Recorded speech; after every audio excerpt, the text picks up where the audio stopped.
Hello বন্ধুরা, আজকে তোমাদের আমি বাঁধাকপির তরকারির পুর দেয়া পুলি পিঠে দেখাবো।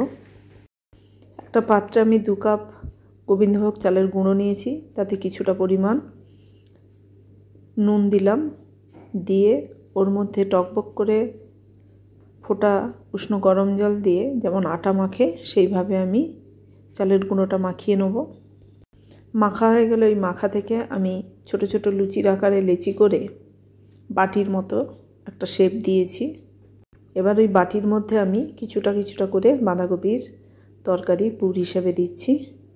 দিয়ে আমি দুদিক দিয়ে হালকা করে চাপ দিয়ে মুখটা সিল করে দেবো।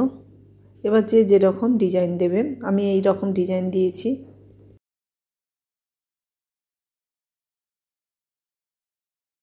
পিঠেগুলো তৈরি হয়ে গেলে আমি একটা পাত্রে, এটা একটা প্রেসার কুকার, ওর মধ্যে আমি গরম জল কিছুটা পরিমাণ দিয়ে ফুটিয়ে নিচ্ছি।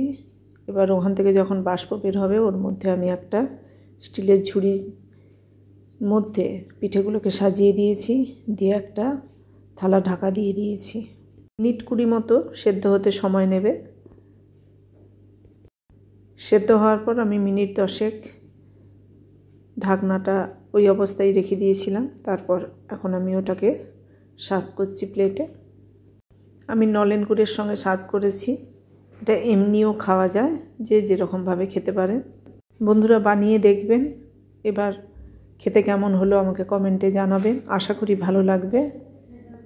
আর ভালো লাগলে অবশ্যই লাইক, শেয়ার, কমেন্ট করতে ভুলবেন না। আবার নতুন কোনো রেসিপি নিয়ে দেখা হবে। আজকের মতো টাটা।